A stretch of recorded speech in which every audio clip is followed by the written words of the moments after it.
Hey everybody, I am Danny Otto. Welcome into another episode of That Recap Show. Now, before we get into the episode, just wanted to issue major Hulk level spoiler alert. We are going to be going over everything that happened in episode 1 of the She-Hulk Disney Plus series. So if you haven't checked that episode out, you may want to pause this video, head over to Disney Plus, watch that, and then come back and enjoy the breakdown. Now, with that out of the way, let's start the show. Poppin' Off presents That Recap Show.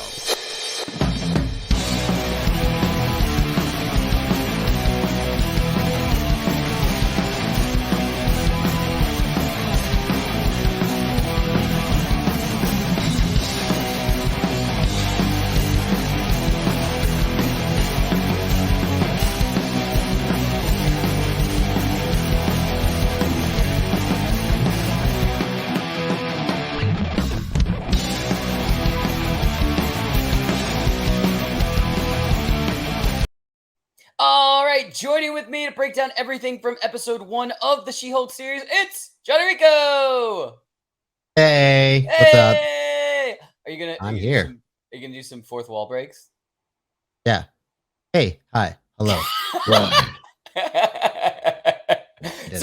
So She-Hulk's finally here. Like the series finally started. Yeah. I mean, I feel like this has been something that we've been kind of anticipating. Like every little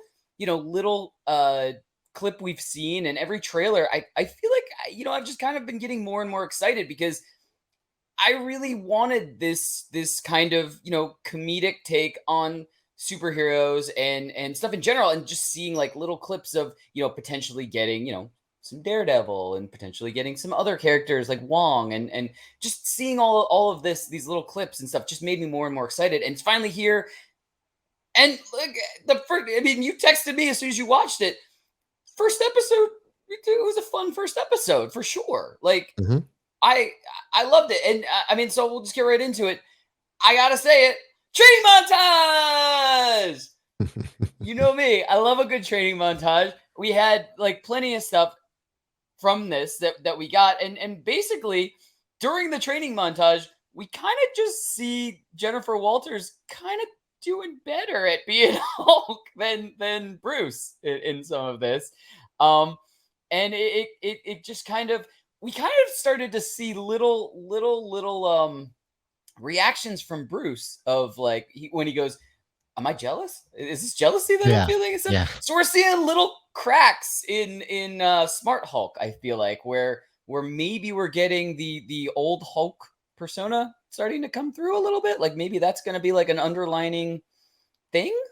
But I really liked how the show kind of felt more like a sitcom than I feel like any other show so far. I mean, I know WandaVision was kind of supposed to be a TV show of 1000% sitcom.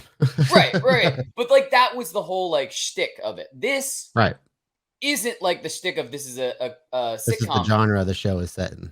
Right. And I feel like because that's the feel of it, I feel like it's perfectly laid out. Because I mean we get, a lot of really a lot of information in a very short amount of time, but it almost feels like, it doesn't feel like an origin story. It feels like, the character is just telling us what happened, basically. And I like that feel. I think it was like, it was a good way to kind of just, jumpstart us into how everything happened, how we got to where we are right now, type of thing. And I know it was most of the first episode, but a lot of that I thought was really good material in the first episode. And yeah, I just, I really liked it in general, and I'm really excited for the rest. But what were some of your instant reactions from episode 1? Yeah, I had a lot of fun with this opening episode. I think Tatiana Maslany is just excellent in this role. I think she just feels really natural in this, as both Jennifer Walters, the lawyer, and as Jennifer Walters, the She-Hulk. Right. I really like the dynamic between her and Bruce, and how you really get the sense that they are like cousins. And I just love like everything with like the road trip scene, them talking about Steve and stuff like that before everything happens. And I really enjoyed kind of the way they changed up her origin story a little bit in this compared to the comics, because in the book she needs she has an accident, I think, that's more due to a crime boss related stuff, and she needs a blood transfusion, and Bruce is in a position where it's kind of like a last ditch effort kind of a thing to save her life is by him giving her his blood. But I thought it was a really cool way they did in this series how after the car accident she gets a cut from the car, and just one little drop from Bruce's head got into her system, and boom, that's what kind of kickstarts this whole journey she's on now. Um, and everything involving her in Mexico and stuff like that is really cool too. And I thought that it's made for really fun, uh, comedy moments between the two of them. Right. But yeah, the fourth wall breaking and stuff like that, the meta humor and all that is really fun. It gives me senses of Deadpool and even a little bit of The Boys and the way they kind of tackle these issues that we know are in superhero shows and kind of just laying them out in front of us. Like, yeah, we know it too. We're gonna talk about that as well. So I thought what they've set up in this show just kind of streamlining us through her origin and training and stuff like that, and then just kind of flash forward back, or I say a couple months, they said, and she goes, I haven't had any Hulk stuff in, and then boom, we're in the courtroom and she has to Hulk out for the first time in front of everybody, basically. So yeah, I think that was a really good way to set up her story going forward, as well as like introducing her in this one episode to newer fans. Yeah, I absolutely agree, and I do like that her hulking out in right after she says a few months and I haven't had any Hulk moments or anything is her choice. It's not like because I was sitting there going, I know I've seen this courtroom scene in the trailer. We've seen clips of it, and we know she's gonna fight. I was like hoping it wasn't something like where she got upset and she lost control type of thing. I like that it was her choosing to take charge of the situation, become She-Hulk type of thing, to absolutely fight somebody who just broke into the courtroom, basically. The other thing is, you mentioned the origin and how they changed it. It was like a zombie movie. That's immediately what I thought of. Like, because he was like, don't get anywhere near me, don't get anywhere, I'm bleeding. And immediately, like, it gives us that shot of her arms where she's got the cut, and we already see the green going through her veins. Mm-hmm. Instantly zombie movie Instant vibes. Transformation too, which was pretty cool. Yeah, absolutely. And then we find out way later maybe not way later, but we found out later that it's just so happens that Bruce and Jennifer they have the same like conditions to make the gamma kind of process in their blood. There's certain components in their DNA that they both share that probably most other people don't share, that allow them to process the gamma in different ways, which is really cool. Right, which is another reason why maybe that's why the transformation like happened so quickly, is because it was just like it was an instant. Oh, I recognize, like, blood to blood recognizes it type of thing. But you want to get some big takeaways? Yeah, let's do it. Yeah. All right, let's kick this off. I'm going to kick this off with I feel like this just got like skimmed over real quick. In like when they were down in Mexico and they were talking and stuff, but the whole thing that kicked everything off is the spaceship, as you mentioned, is kind of how they get into that car accident. And basically she goes, what was the spaceship? And Bruce just goes, oh yeah, it was Sicarian messenger ship. I'll probably have to look into that later. Yeah. And that's it. It's just blown away like that. So that could either be nothing. It could be just like a side joke of like, what the hell was that? And it just never referred to again. Or as we're going to get into in predictions and stuff like that, it could lead to some big potential stuff down the line involving Hulk and other classic comic storylines that would be incredibly awesome. But I mean, that was my biggest thing, was just how, I mean, obviously that was part of her origin, like that's the whole reason they got in the car accident, but it was just so glossed over. It was the perfect kind of like, I'll have to look into that later. It was like that perfect, like one of those, forget about it type of thing. We're not going to talk. It's like when you read a comic book and like you'll see that panel, and then up in the top right of the panel, it'll be like a little yellow block of text that is like, see issue this of this Hulk story to figure out more to this. It's kind of, it's a great way that comic book shows are able to set up projects in the future. You just have to give us a little snippet, and then you can be like, okay, maybe they'll touch on that later on sometime. Exactly. Yeah. So, but also, so that was my first big takeaway. My second one was, you know me, I love having a big thing in a post credit scene. I watch every episode of every Disney Plus show, hoping that they're going to give us post credit scenes all the time. Now, most of the time they do, but usually it's like the last couple of the series. But we got it right off the bat. But it continues the conversation that they were having in the car pre-accident, basically, which I think is the funniest way that they could have a post-credit scene. It's just like all of this crazy shit happened, and now it's gone full circle, and they've come to terms with everything.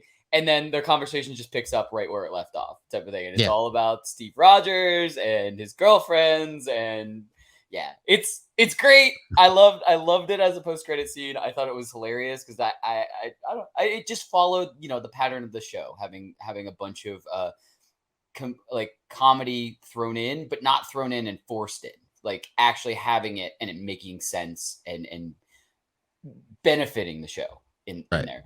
But what were some of your big takeaways from this episode?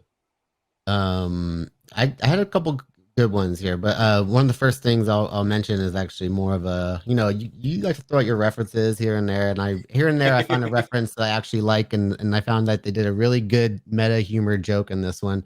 When they're in the car on the road trip, and of course, and Bruce looks down, he sees a pair of chopsticks inside of the hot Cheetos, right?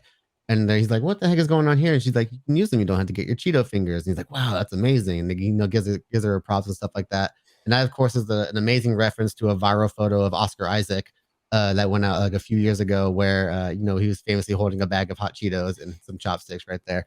And I remember when I saw that photo, I was like, I can't believe I never thought about doing that.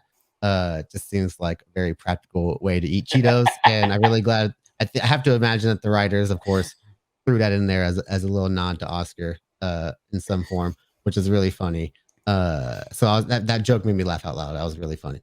Another little things in the show that I really liked were we learned that Tony actually helped Bruce make the kind of secure that island and make a facility out there for him, so he can kind of continue his work, and that's how we learned that this is where Bruce actually helped bring the two personalities together. Right.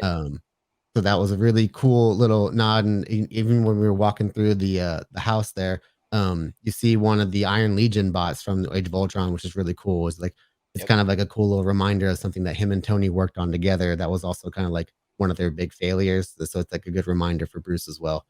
Uh, and I kind of love the way that Bruce would kind of talk about Tony, and there'd be that like those little moments of him like kind of not trying to get emotional over talking about Tony. So he's just kind of bring himself down a little bit.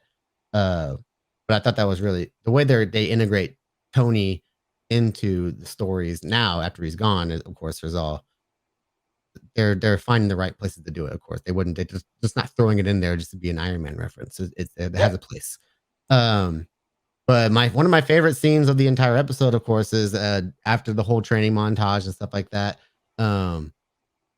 Jennifer's kind of talking about how she's kind of processing her powers in a faster rate because she's been suppressing her anger her entire life, whether it's being catcalled or being mansplained through her job or something like that. Or I had to control my emotions because I don't want to be, written off as this emotional woman and stuff like that. Oh, you're so emotional and stuff like that. Like that can put me in situations where I can literally get murdered. And so that kind of leads to like this whole suppressing anger thing, and I'm getting out of here because I've perfected this way quicker than you did. And at least like this really silly but funny fight between her and Bruce, where they just like she's throwing surfboards at him, she hits him with a car, like she's bending coconut trees and launching coconuts at him, and and of course the whole seismic clap fight between them was probably one of my favorite things between them. I just really liked how it turns into like this like two sibling Hulks fighting each other type of deal. But they're like doing like damage to each other, like as much damage as one could do to each other to themselves. But and then of course it all ends with them destroying the bar, which is really sad. But it kind of wraps itself up in a brother sister like joke, like you're fixing it, not me. And then it kind of goes into that whole fourth wall break later on. But yeah, that whole fight sequence to me was just really funny and a lot of fun too. Absolutely. I totally agree. That was definitely it was the perfect explanation of the fight. It's a sibling fight. They're not really trying to hurt each other. Yeah. They're upset and we're just gonna do some damage type of thing. Yeah. And it's just kind of like that. But I loved where she basically learns how to do the clap because she couldn't do it at first. He starts laughing Hmm. at her, and then she slowly starts figuring out how to do it, and like just does it in rapid succession, which Yeah. basically is hurting Bruce's ears way more. Like, Like sonic waves or something like yeah, that. Like, so it makes it a little bit different, which yeah, I thought was really cool. yeah, it was great. I think it was a really interesting first episode in getting an origin story, but not feeling like an origin story type of thing. It's really like it feels like we're being told what happened, basically. And I like that. Not just I'm glad they didn't just start it with the car scene and then just got into it and then it just kind of went, a few months later type of thing, and then Right. she was in the courtroom. I'm glad they did it this way. We came to the present time, then she said, "Let me explain what happened because you're all interested." Type of Kind of thing. Deadpool formula too. That's how Deadpool the Right. movie kind of works out. We're in the middle of his mission, and he goes, "Okay, now let me take you back Right. to how I got here," and then we're right back where we start. And so it's why these two characters also are very similar to each other, and it's a great way to approach She-Hulk in this way. Yeah, and I'm really excited because I really think exactly why it worked for the first Deadpool movie and why it worked for this episode. They're able to tell a story because we know where it's coming from. It's not just events that are happening that we're watching type of thing. Mhm. We know that we are being told by this main character. And so Yep. it is a different formula than kind of most of the other shows and or movies basically because we're getting it from this person's perspective. And I'm really excited. I'm really excited to see. I mean, we're still waiting to see when Deadpool's going to enter the MCU. But like, what if we get a fourth wall break off type of thing, and Yeah. it's just Deadpool and She Hulk kind of fighting, not fighting, but like kind of pulling for control of Yeah. fourth wall camera type of thing. I've heard Tatiana Maslany actually talk about this too, where she's like, I feel like it would just be the two of them, not even talking to each other. They'd just be talking to us, trying to compete for our attention, and Right. that would be the whole thing between them. That would be awesome. Yeah, What I completely idea, and you know what, Marvel can totally take it. Just give us some credit. Do a one shot movie of that. It's just yeah, those two fighting over control, talking to us. Um, that's all I want we just need some credit. Like yeah. we don't need anything else. Just give us some credit for that. Anyway, you want to get to some predictions? Let's do it. Awesome. All right, why don't you kick us off for predictions? Because I'm not sure exactly where we're gonna go, like in a good way.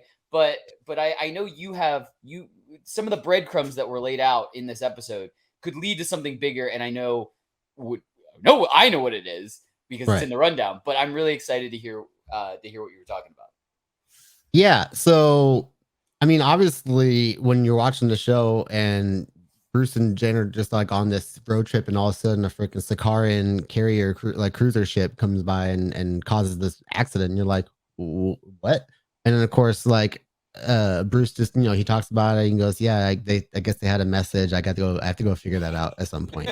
Like clearly, it's something he knows a lot about. So, and he's not gonna like burden Jen with all the details of all this outer space stuff that she doesn't understand. So he's like, "Yeah, okay, I'm gonna help you out, and then when I'm done with that, I'm gonna go take care of this essentially." Um, and we've been getting some rumors lately that the universal rights for Hulk might be up. I think it might just be like an expiration on the rights themselves, or if they're just gonna let them go. Um, and if that's the case, then we can finally get the solo Hulk movie that we've been wanting all this time ever since Ruffalo came into the MCU. Uh, why not do some kind of version of World War Hulk or Planet Hulk? I guess in Ragnarok you already did some version of Planet Hulk, but with World War Hulk, you can find a reason for Bruce to go back out in space, and whether he's deceived for some reason out there or another, and or when he goes out there, someone gets into Hulk's head and makes him like he's got to come down here and bring this whole uh like monstrosity over to Earth, basically, like all this madness. So I'm really curious as that what that setup means for Bruce's story going forward, probably more than anything. Because after She-Hulk, I don't know like what you do with the Hulk aside from the big Avengers movies, and if you're going to be able to do stuff with just him, why not start with bringing him back out to space, essentially? Yeah, I mean, basically, we're kind of on the same page with this. Like, I mean, between the rumors that we've got, I mean, there were even before we were starting to get rumors of potentially a Universal like giving rights back, or I mean, I know I don't know too much about movie rights and character movie rights and stuff like that, but I do know there's always that clause in there where they have to basically like use it or it goes back after so many years. And so I don't know if like that's what's getting to the end of it, and Universal's just going to go, well, we're not going to just all of a sudden make a Hulk movie so that we can keep the rights. So they may just give it back to Marvel or make some strike up some sort of deal. But even before that, we were getting rumors that there could potentially be like a 4-part Disney Plus miniseries, just to be able to progress the Hulk character and potentially go down like a World War Hulk or a Planet Hulk series, like storyline type of thing. And I'm all for it because, like I was saying, just while the training montage is going on and the whole time they're in Mexico, there's these little teeny tiny cracks in and I call them cracks, and it could just be in there for comedic stuff, but just little times in there where Bruce is starting to let certain emotions get to him. It's not like Smart Hulk in Endgame where he's all happy type of thing and everything is good. He's more measured than that for sure. Yeah. Right. And he even says it. He's like, is this jealousy that I'm feeling? And then he gets upset. I almost thought he was gonna maybe go full Hulk when she was like basically giving all those harsh truths and stuff like that, because we started getting the angry Hulk yelling, like that kind of rage starting to come out from him type of thing. I thought maybe we were going to get like a minute where he went full Hulk and then brought it back. We saw him bring it back down type of thing. Right. But I mean, what we got to remember is one of the things that he said that he was so impressed with his cousin is that there aren't two people grappling for the control basically in her head.